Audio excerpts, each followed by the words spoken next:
para më së 100 vjetëve Pashkovasa do të këndonte. O moj Shqipni, e mjera Shqipni, kusht ka qit me kryni, je ke pas qenë një zonjë rand, burrat e dheu të thirrshin nan. Prindër dhe mësues, ju urojmë së ardhmë në prezantimin tonë, shtuar një për periudhave më të rëndësishme dhe ndërfundësuese të historisë tonë, rilindja kombëtare shqiptare. Si zënës, ne kemi dëgjuar shumë për këtë epokë, por përmes këtij projekti kemi pasur mundësinë ta kuptojmë më thellë, ta prekim përmes fjalës, artit dhe emocioneve. Projekti ynë është i shtrirë në disa aktivitete, ku secili grup ka kontribuar sipas fushës së tij. Histori, letërsi, art pamor, dram, lojra të krijimtarisë digjitale. Sot do të njëjtën punën tonë të përbashkët. Ju udhëtim mes kujtesës, krenarisë dhe dashurisë për atë. Rreth flamurit të përbashkuar, me një dëshirë dhe një qëllim, të gjitha tjetër u betuar, të lidhin besën për shpëtim. Prej lufteve qa i largohet, që është bindur tradhëtor, kush është burrë nuk frigohet, por desin një dëshmor. Kur fjala shqipe fshiri, kur i batishim, demi shqipëritë me frikë, kur shpirti këtij kombi nuk flinte. Atëherë vini lëtri e cila vini nga pena në imi, nga zori Abdylin, nga pushka e Isës, dhe ajo dritë quar e lindje. Ata nuk ishin shtet, por kishin shpirt. Ata nuk ishin njeri, por kishin një ëndër. Dhe kjo ëndër na solli në sot këtu. Reprezent ndëmën për të mbrojtur tokat, në Manastir shuar një shumë për të gjithë, në Florën mbrit flamurin dhe Shqipëria lindi si një foshje shumë pritur. Ne jemi grupi i historianëve të vegjël të klasës së 7B. Ne do t'ju prezantojmë dhe do t'ju përballim ju me fakte, ndodhi dhe sakrificat e kombit tonë shqiptar për të arritur në ditët e sotme, ku ne jemi të pavarur dhe gëzojmë lirinë. Në vijim do të dëgjoni disa informacione të përmbledhura mbi figurat më kryqe të historisë së rinjtjes kombëtare shqiptare. Kur fjala e liri thuhet me frikë, aty frashë e bëri atë flamur. Jo politika, diplomat, udhëheqës i lidhjes së Briselit. Ai nuk pranonte të shite kombin e tij të copëtorin. Aty frashëri nuk i mjaftonte që të shkuante. Ai veproi, luftoi, negocioi. Me zemrën e një adhetarit dhe me mundësinë e purishteti, aty frashëri shkroi histori me verbat e tij. Dhe vi libra në ju që ndëtoj ura me sves dhe kombit. Me qëtësi, me nësuri, për kushtim, a nuk e ngriti zërin, por ndikoj thellë duke i dhënë shteti shqiptar një dimension shpirtëror që i nevojitet. Më mëson se edhe urtësia mund të jetë revolucionare kur ajo i shërben së mirës së përbashkët. Hasan Prishtina, një njeri i dijes dhe i vepër, nuk më mjaftua me fjalë të bukura. Ai inviti zërin në parlamentin osman ku të tjerë kishin frikë. Më frymëzon si një shembull i atij që lufton me mendje të tillë dhe me shpirt të ndezur për lirinë. Ai na mëson se drejtësia nuk vërtet po vepron. Disa bolletini, i legjeri dhe gjatë qytetit shqiptare, s'mund të dish emocion ku me do për të mëri dhe krenarin e tij, kur hyri në vlorë i armatosur për shpalljen e pavarësisë, ai nuk sillte vetëm pushkën, sillte gjithë rrugën me vullnet për bashkim. Figura e tij më kujton se liria ka qenë të madhe, dhe ai nuk ishte. Ismail Qemali, figura që lidhet përgjithsisht me gjithë spektaklin. Ai nuk ishte thjesht njeriu që bëri flamur, ishte vizionar me diplomati dhe për kushtim bashkë shqiptar për drejtësi. Ai përfaqëson një ëndër që bërë realitet. Ai nuk kujton se për të ndërtuar çdo nuk mjafton fuqimi, duhet edhe urtësia edhe përgatitja. Shqiptare. Qëllimi i këtij projekti është të mësojmë për autorët e kësaj periudhe të ndryshme dhe për veprat e tyre. Informacionin për këtë autor e kemi sjellë në një tjetër këndvështrim. Larg Shqipërisë në një fshatar përreshtë në Labri, lindi Rëmi Terata. Dhe pse nuk e pa Shqipërinë në sytë e tij, ai ja mbajti atë në zemër si një ëndër të shenjtë. Me vargjet e Milosaus, ai nuk shkroi vetëm dashuri, ai shkroi mall për një adet të largët dhe një kom që duhet zgjuar. Derata jetoi me një dëshirë të vetme, të mos shuhej gjuhën e të parëve të tij. Në një fshat të vogël të përmetit, në vitin 1846, lindi një djalë që më vonë do të quhej Bilbili i Shqipërisë. Ky ishte Nain Frashi, njeriu që me vargjet e tij mbolli ëndrrën për një Shqipëri të lirë. Me libri Pagëtia e bujqësi, ai na fton të duam tokën tonë. Nain shkroi me shpirt për gjuhën shqipe, dashuri për natyrën dhe atëherë. Ai na la një ananë, të mos harrojmë kushimin. Në mesin e maleve të Frashërit lindi një mendje të vitur, Sami Frashëri. Ai nuk pa vetëm takët e robërisë, por pa një Shqipëri të lirë në ëndrrën e tij. Kur detyrë mendonte për mbijetesë, Sami u mendonte për shkolla, libra, institucione. Me librin Shqipëria çka qenë çort dhe ç'do bërë, ai shkruani për të ardhmen me një kombi. Për të fjalët nuk ishin vetëm tinguj, ishin themelit e një shteti. Në një fshat pra Shkodrës, një djalosh i ndjeshëm nisi të lejë peshën e fjalës. Dremjeta, ai nuk luftoi me armë, ai luftoi me fjalë. Në çdo fjalë të tij ndihet dhimbja për atë dheun dhe dashuria për gjuhën e bukur shqipe. Me poezinë si vaj bylbylit, ai na mëson se dashuria për vendin mund të shprehet edhe me butësinë e një zoku që rëndon. Kur shqiptar kërkonin një zë që të mbëllonte si luftë, si poezi, doli gjë që kishta. Atë Zefi, siç njëri ndryshe, krijoi epopenë e krenarisë shqiptare. Ai nuk këndonte për trimat vetëm për t'i lavdruar, ai këndonte për të ndezur shpirtin e një kombi. Fjala e tij ishte si një lagur që nuk ndalën të së zgjuari ndërgjegjen shqiptare. As dremi ishte një gjë e zhgjuar. Larka dhe në Normani, ai shkoi për Shqipërinë që ndoronte të shitet të lirë. Ai u dha shqiptarëve hinin me flamurin. Fjalët që këndojmë edhe sot me gjon mbi zemër. Për as dremin, shkrimi ishte një mjet për t'i thënë botës që Shqipëria jeton edhe kur është larg syve. Tema e këtij projekti ka lidhje me historinë, sigurisht që ka pasur të madhe. Për këtë, ne kemi duar të filluar të dëshuar të kombit tonë, të cilët kontribuan për lidhjen e pavarësisë së Shqipërisë. Sot ne përcjellim përshtypjen nga orientimet dhe përshtypjen që kemi përfituar gjatë zbatimit të këtij projekti. Hasan Prishtina, një njeri veprës dhe i dijes, nuk u mjaftua me fjalë të bukura. Ai ngriti zërin në parlamentin osman ku të gjithë të tjerë kishin frikë. Ai na mësoi se dashuria nuk vërtet, por vepron. Në një kohë kur fjali i thënë me frikë, aty Frashi bëri të flamur, politikat, diplomat, udhëheqës dhe idejës së prezidenti. Ai nuk pranoi të shitë kombinave të Soktorit, Abdilit, nuk mjaftonte vetëm që të shkuante. Ai veproi, luftoi, negocioi. Me zemrën e një adhetari dhe urtësinë e shtetit, Abdil Frashi shkoi në historinë me kapet të tij. Mbi Dibre është njeriu që detoi ura midis fesë dhe kobrit, në mençuri për kushtim është njeriu që detoi ura midis fesë dhe kobrit, në për kushtim në mençuri. Ai nuk e ngiti zërin duke thënë shtetit shqiptar dimensionin që nevojitet. Mëson që edhe urtësia revolucionare për shkëmbëse mirë se të bërë. Isa Boletini, një legjendë e gjallë e qendrës shqiptare, si mos të ndesh emocion kur mendon për krenarin dhe trimërinë e tij. Kur hyri në vlori armatosur për shpalljen e pavarësisë, ai nuk mori vetëm pushkën, mori gjithë veriun në fugatin për bashkim. Figura e tij na tregon se njeriu kërkon zemër të madhe dhe ai e kishte. Storë, në manë të lapsit kemi si në fletë ato që nuk thot në fjallë, portretet e figurave historike shqiptare, gjithashtu kemi bërë dhe një punim me qëndisi. Abdil Frashi është udhëheqës i lidhjes së prezidenti dhe një nga figurat kryesore të rinjës kombëtare shqiptare. Ai luftoi për autonominë dhe drejtat e shqiptarëve. Puna jon ka qenë që të shprehim nëpërmjet disa timeve shpirtin e rinjës kombëtare shqiptare. Nëpërmjet artit kemi treguar momente kryqe, figura të shuara dhe simbole që përfaqësojnë zgjuarjen kombëtare të popullit shqiptar. Qëllimi i ka qenë që të sillim historinë afër në një mënyrë që flet me imazhe dhe ndjenja. Shpresojmë që pikturat tona të përcjellin krenarin për identitetin tonë kombëtar dhe frymërinë rinjëse që na udhëheq edhe sot. Unë kam vizatuar dy portretet, një ndër Rilindase që punoi për gjuhën dhe kulturën shqiptare, Sami Frashëri, dhe Isa Boletini që luftoi për pavarësinë e Shqipërisë. Dhe bashkë me Gjësitën kemi vizatuar në senorën e parë shqipe. Siç e shikoni, unë kam vizatuar një portret që ai quhet Ismail Qemal. Siç e shikoni, unë kam vizatuar një portret që quhet Ismail.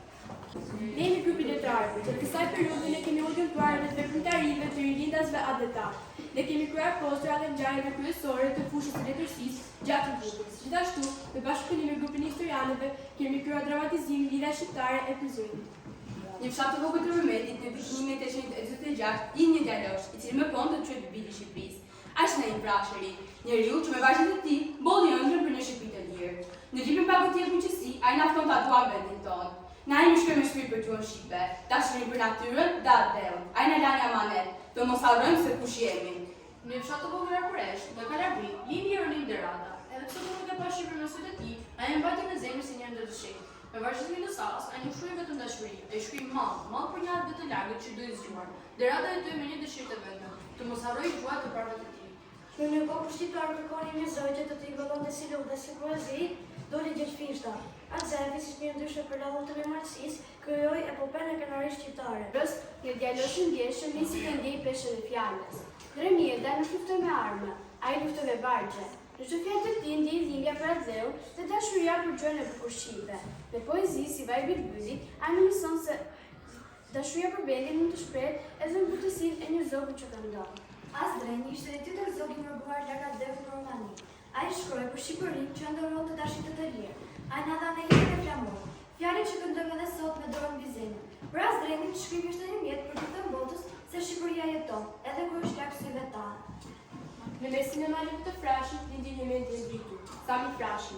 Ai nuk qite vetëm plagët të robërisë, por shikoi një Shqipëri të lirë në ëndrat e tij. Kur të tjerë mendonin për mbijetesën, Sami mendoi për shkolla, libra, institucione. Në librin e tij, Shqipëria çka që çdo të bëhet, ai shkroi planin për të ardhmen një kohë. Për të, fjalët nuk ishin vetëm vargje, por ishin themeli i shtetit. Dhe që shoh 1878 mblodhet përfaqësues në të gjitha anët për të shpëtuar vendin. Këtu lindi kuvendi i Prizrenit. Vajzë, këto që kemi në këmbë nuk është vetëm me e bukur, është histori, është gjatë, është gjuhë. Na ndajmë vila jetën, por na japë informacion sa që do të bërë. Jo, dy, që kemi më këndarë si dikur, Kosova, Shkodra, Manastiri, Janina, të gjithë kemi një këmbë. Është e koha të krijojmë një lidhje që të bashkojmë dhe të mbrojmë Shqipërinë. Kjo hartë tregon tre shqiptarë, ne do të formojmë një këshill të përgjithshëm, të krijojmë forca mbështetje dhe të kërkojmë autonominë nga pranëria osmane. Unë dhe burrat e Gjakovës si nga të mbrëmarrëm çdo pullon tokë shqiptare. Të krijojmë një shqiptare për votën e vendit tonë. Nuk të përveç forcës, na duhet të arsimimi i popullit tonë. Të hapim shkollat në gjuhën shqipe që të mos vdes gjuha jonë. Fjalë të drejta, ne kemi qëndruar për herë në malin për të mbrojtur këtë tonë. Tani është koha ta bëjmë media dhe me zemër të bashkuar. Shqipëria nuk do të zhduket, ajo do të ngrihet. Kjo është marrëveshje e ligës shqiptare. Për çdo që ne shohim për bashkimin, lojtim të pavarësinë e tokave shqiptare. Ata ishin burrat e kombit të lartë, në guxim, përveçuri, me bezë. Ata ngrihen themelët e një lëvizje që udhëroqi për të kanda për qirimin dhe bashkimin e Shqipërisë. Ja shqiptarë Prizreni që zgjimi mas fundëtar, që çon e pavarësinë e plotë. Le të firmojmë.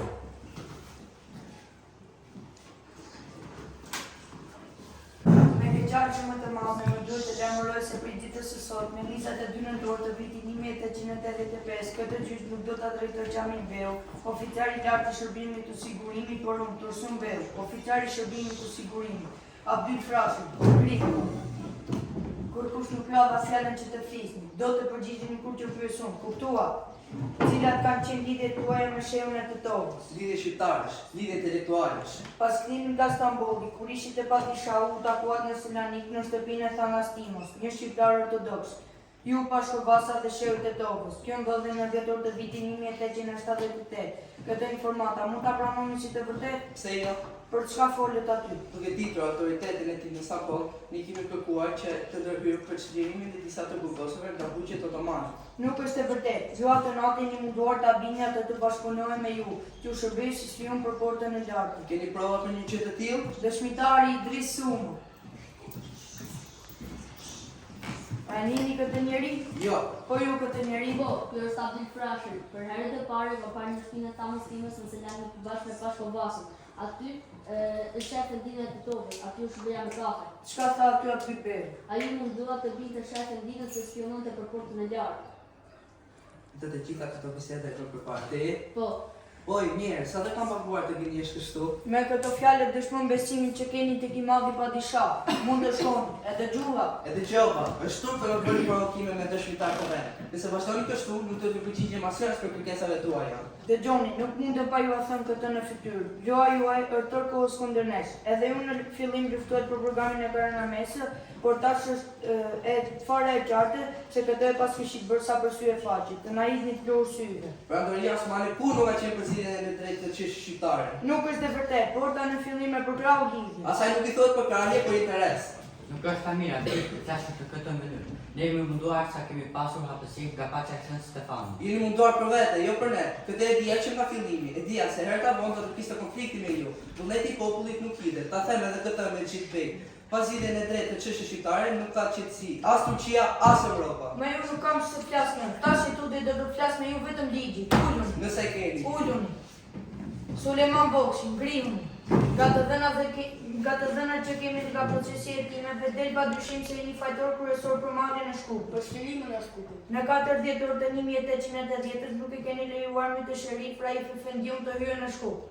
Po, Duke menduar se Shkupi gjithmonë do të ngelen në duart tuaja dhe semrit e Sherif Raif Efendiu kur të shkojnë në Selanik nuk do ketë guximin e tezme. U bë as të partukshëm sa i ndalua drejtorisë e Hekurudhës Selanik Shkup të bëjë transportimin e ushtrisë osmane nga cilin të drejtim qof nga Shkupi në Selanik apo në Silkës. Po, i kam ndaluar në territorin tonë të shiruar komandonin ne. Si nuk i vjet turp të artisti kështu? Dëgjoni me zëtbej, duke ju shikuar juve në atë anë dhe vetë në këtë anë, po më duket se pak pas më bërë, është dashur edhe më shumë të bëja. Po më habisni, një njeri me mos, dhe përvoj, të flasë kështu në një vetë si ky. Të gjithë e kam bërë për të vetëm qëllim, që të luftoj pushtetin tuaj. Me interesoj në rënjët e mlesit kundër ne. Na morët lirin, na i morët të gjitha, kur nuk ngopët me gjakun tonë, në fund edhe në pazarin e botës në qipset, të na ndëroni cileska, si arën, e vetëm që të shpëtoni kokat tuaja. Në nuk jam i menshur si Abdyshi, e këto punë do të afoste më mirë, punë do ja të thejë të vërtetë që më fjenë zemër. Nuk kemi nevojë më tepër të flisni.